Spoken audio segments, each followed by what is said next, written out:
Hello and welcome to Jurassic Collectibles. My name is NathyVader and today I'm going to be sharing with you something special. It's how to make your very own Ian Malcolm Funko Pop. I've been asked a few times by people to make one of these for people or show them how to make one, so I just thought, you know what, I'm just going to do a video on how to make one, and it's quite easy. So without further ado, I'm going to show you what bits you're going to need to make yourself an Ian Malcolm Funko Pop. So you're going to need some craft knives,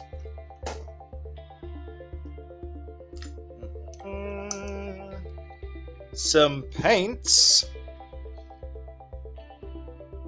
spray paint, some paintbrushes, and of course a Funko Pop.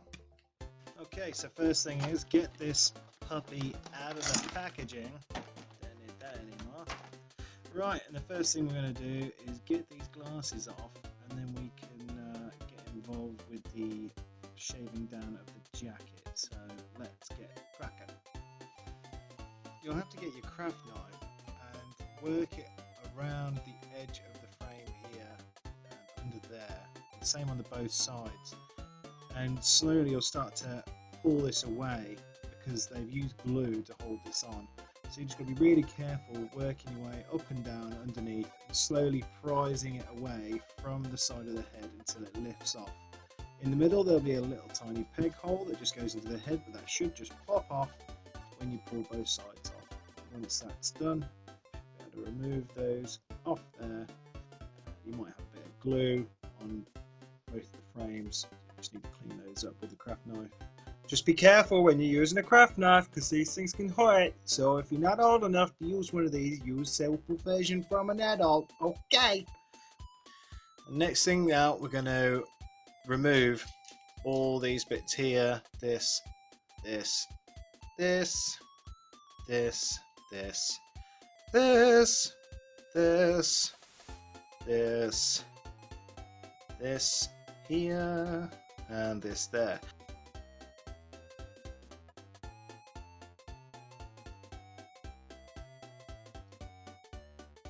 So we just want to take off enough so it becomes level with the jacket height. So we just want to get rid of all these raised edges because they just look uncool. And there's not going to be much detail on the jacket anyway. What I've seen from screen photos, it's quite a simple looking jacket, so it helps us when making this pop. So all we're going to do is just get rid of all these raised bits and make sure it's smooth. And the plastic's quite soft actually, so it's quite easy to work with, so it's not too hard to shape. Like I say, just always be careful when using one of these knives because they are very sharp. The last thing you want is a trip to accident and emergency.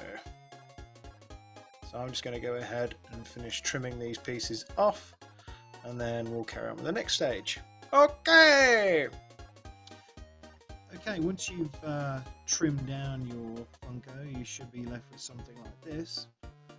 So the next stage after this is go to paint. So now we're going to mask off the areas. All you really want to mask off is the neckline there and the hands. Then you can just cover the head completely because the rest of this is going to get sprayed in the semi-gloss black. So it has a kind of a sheen to it like Ian Malcolm's jacket does and the trousers in the film. So we're going to mask this up now and then we're going to paint.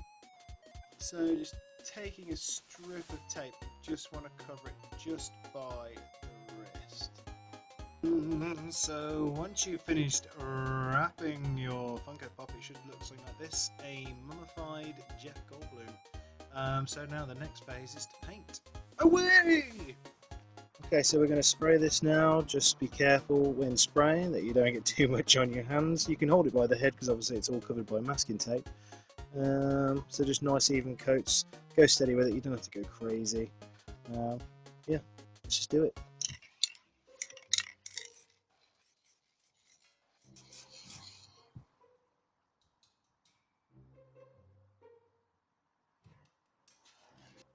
Just going to let that dry now, and then we'll come back to it in, say, a couple of hours, just to let it cure. Then we can peel off the masking tape. While you're letting the amalgam pop dry, you can then attack the glasses by just laying in some masking tape to the lenses, both sides.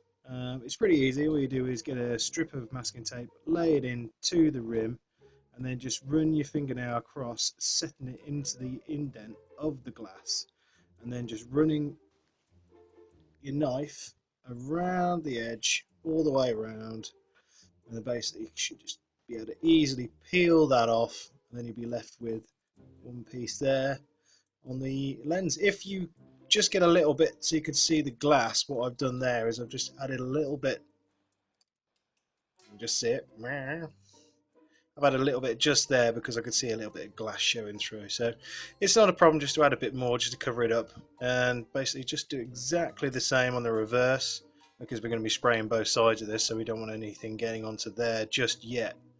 So we're going to spray those, let those dry, and then we'll come back to them once they're gone nice and dry, I guess. Okay, let's do it!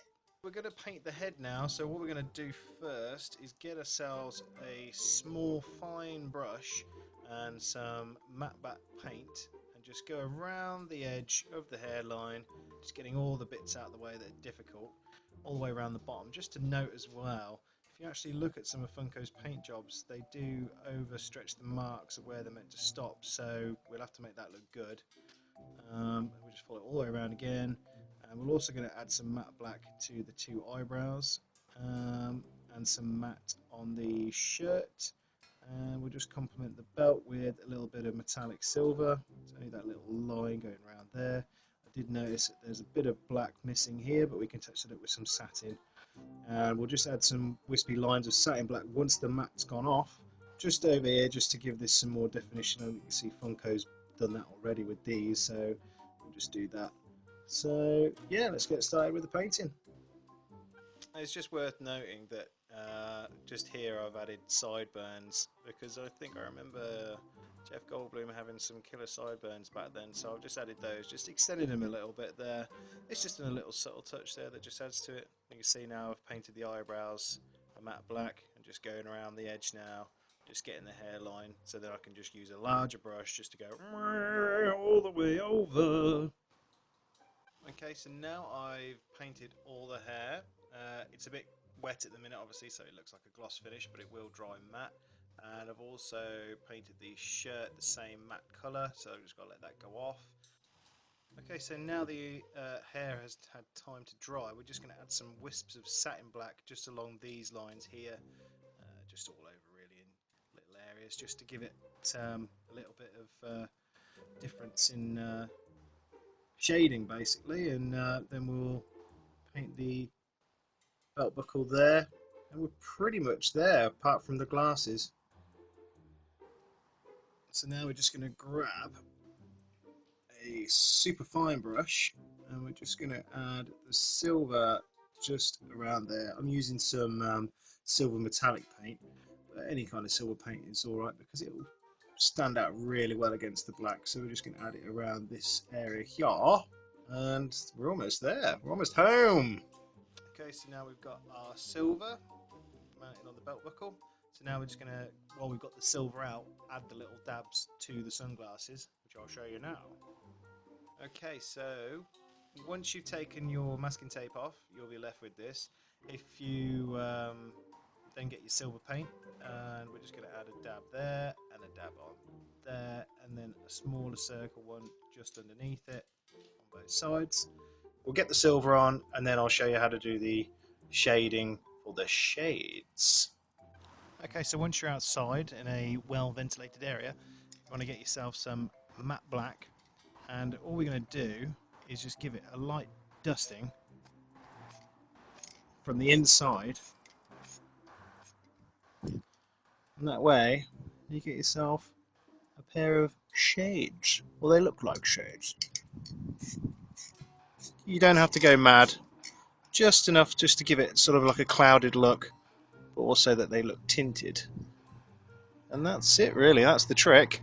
So we're going to go and put these back on our Ian Malcolm pop. So once your Ian Malcolm pop's all dry and you're happy with it, you can then take your sunglasses and then realign it with the hole on the face. Give it a little push there, pop these back in, and you're pretty much there.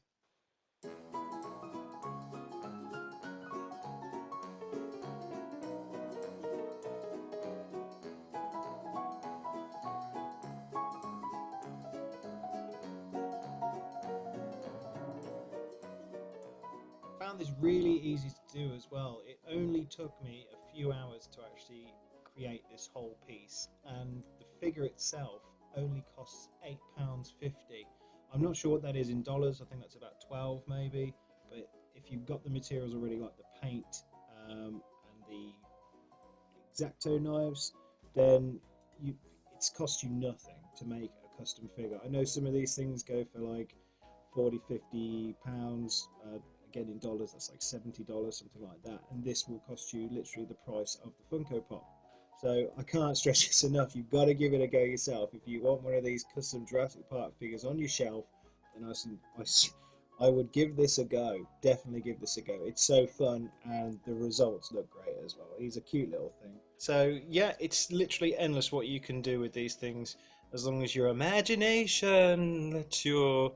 So this has been me, NathyVader, showing you how to do a custom Ian Malcolm Funko Pop. Don't forget to like, comment and subscribe to Jurassic Collectibles for more fantastic videos, and I'll see you in the next one. But probably, maybe, I don't know, maybe. Explosions!